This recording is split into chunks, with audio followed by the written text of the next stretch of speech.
Devonta Freeman was at one point considered to be one of the 5 best running backs in the NFL through 2015 to 2017. He was at one point leading the league in touchdowns with 11 in the 2016 season, and him alongside Vic Beasley helped the Falcons make it to the Super Bowl in the same season. And by the way, if y'all haven't watched the Vic Beasley video, y'all go ahead and check it out. Link is in the right hand corner. And so for this video, we're going to discuss Beasley's former teammate Devonta Freeman. Freeman went from being one of the most elusive and dynamic running backs in the league to now a current free agent. And in this video, we're going to discuss what happened to Devonta Freeman's career. Why did he fall so much to the point that no team in the league will want to sign him?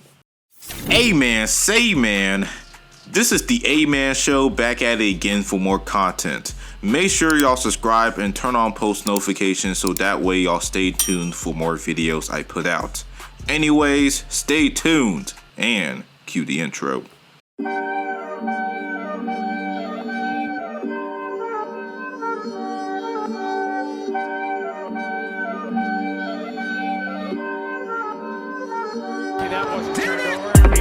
I got this shit from the trap, few baggies, my pen and my pad. I done got rich off a rap, you throwin', we sending them back. That shit is a fact, my young boy ain't got no ID on him, he had to slip through the back. So, Devonta Freeman has been forgotten throughout the NFL community. Not many of us really remember how good Devonta Freeman was. And so we're going to shine some light on his career and why did he fall off later on. So long story short, Freeman forgone his senior season after a stellar junior year at Florida State and helped them win a national title. He rushed for over 1,000 yards and scored 14 TDs and also averaged almost 6 yards per carry. While he was regarded as one of the best running backs in the country, it wasn't enough for draft scouts to view him as a top running back prospect, and a shitty combine didn't help him boost his draft stock. So Devonta Freeman was drafted in the 4th round of the 2014 draft. He was the 8th running back taken in a really disappointing running back draft. Freeman's rookie year, he didn't have a lot of playing time due to Steven Jackson having the majority of the carries, but his second season is where he will break out and become one of the most polarizing halfbacks in the game.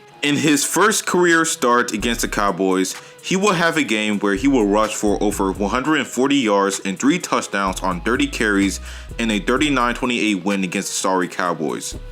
His dominant performance was a foreshadow of what he's going to accomplish in that season, because in the next 4 games, he will rush for over 400 yards and 5 touchdowns, along with 22 receptions for almost 200 yards and a TD. And during that stretch, he will have a 3-game stretch in which he ran at least 100 yards from week 4 to 7. Even though in that stretch of games, the Falcons played against average to below average defenses, but still, you can't take away the performances that Freeman had in those games. Throughout that season, defenses really had a hard time keeping up with Devonta Freeman, especially in the open field, because he will either run over secondaries or make him look foolish on national television. And not only that, the way that he changes direction, whether he anticipates defenders coming at him, and not just that, but his footwork and the way that he makes cuts towards the open field is ridiculous. And also, he was one of the better receiving running backs in the game at that time. When you actually watch him in the passing game, he was a pretty good route runner and has some hands, especially as a running back. Sure, it's not in the level of a Christian McCaffrey or a Alvin Kamara in terms of receiving, but still, he was very effective in the Falcons' passing game. Freeman finished the regular season totaling over 1,600 all-purpose yards, which ranked him 5th in the NFL, 14 all-purpose touchdowns, which ranked him 1st in the league, and was 3rd among running backs in receiving yards and touchdowns.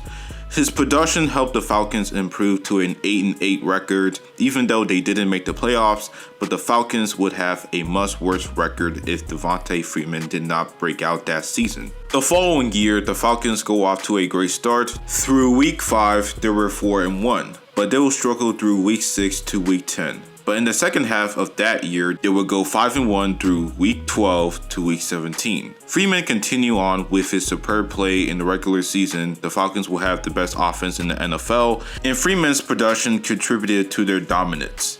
He will win Offensive Player of the Week in Week 15, in which he rushed for over 130 yards and only 20 carries for 3 touchdowns in a blowout win against the 49ers.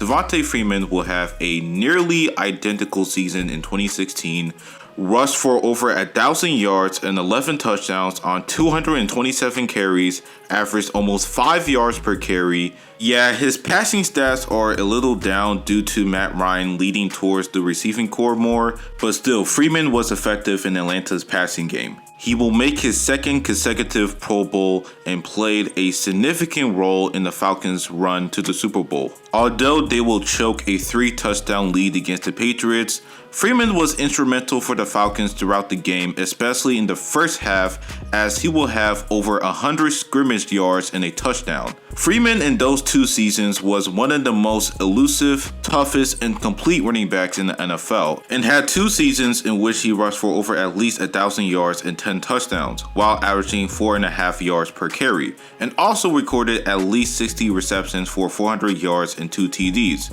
And because of his production, the Falcons decided to sign this man a 5-year, $41 million contract extension, which makes him the highest paid running back at that time. But little did they know, that contract extension will not pan out too well in the long run, because in 2017, Freeman was still very solid for the Falcons, but he wasn't as great as he was in previous seasons. But he was still impactful for the Falcons offense. When Freeman scored, they were 6-1, but if he didn't score, they were 2-5. Even though he did have some iffy games throughout that year, he still played at a near Pro Bowl level in 2017 and was still considered a top 10 back in the game. But the very next year, 2018, is where Devonta Freeman's career started to go downhill. In week 1 of the 2018 season, he will have a knee injury and will miss 3 games. Freeman will come back in week 5 and will later injure his foot and also experience soreness in his groin. It was reported that Freeman will need to get groin surgery and he will be placed in injury reserve for the rest of the 2018 season.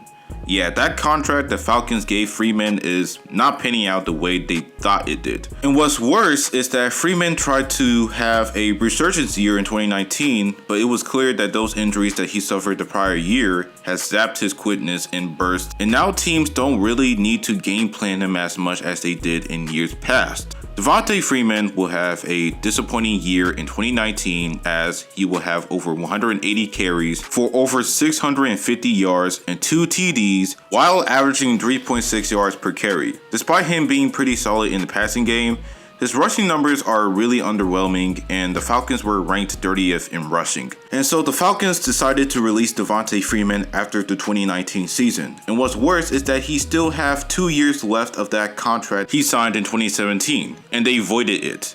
Later on, Freeman will sign a 1-year deal with the New York Giants, and then injuries will continue to pile up for Freeman. In November of 2020, he was placed in injury reserve due to sustaining an ankle injury, and a month later, he was placed in COVID reserve and then moved back to injury reserve weeks later. He will not play another game with the Giants after December, and then the Giants decided to release him in January of last year. He will sign with the Bills practice squad in the same season, but his contract expired and the Bills didn't sign him another contract. He will then sign with the Saints, but he was released during the midst of the preseason last season. The last team he will sign is the Baltimore Ravens practice squad. After 3 of their running backs in J.K. Dobbins, Gus Edwards, and Justice Hill went down with injury, he was brought up to the active roster. It was the opportunity for Devonta Freeman to really show teams that he can still be an effective running back in the NFL.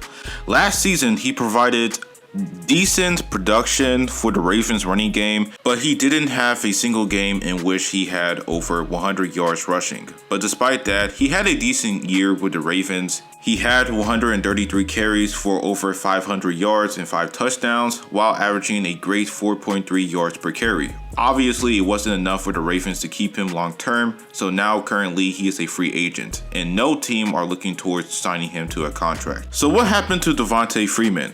Why did he fall off later on in his career?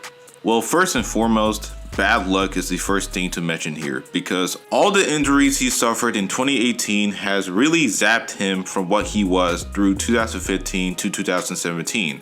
And since he sustained all these injuries, he was just not as great as he once was. And after he got released from the Falcons, he kept on bouncing to team and hasn't gotten a stable home in the NFL. And now he's a 30-year-old free agent and with a rich injury history. I don't really see teams signing him to a starter level contract, especially when he is a 30-year-old running back who's well past his prime. And no contender is trying to sign a running back who is over 30 years old on a starter level multi-year deal, unless you're Frank Gore or Adrian Peterson. But still, man, at best, I see Devonta Freeman as a second string or third string level running back at this point of his career. And if he doesn't get a spot on an NFL roster, then maybe he will probably play in the Canadian League or the USFL. But his days of being one of the most complete running backs in the game are long gone. And honestly, it's really ass to see a player like him who's in the middle of his prime suddenly go down with injuries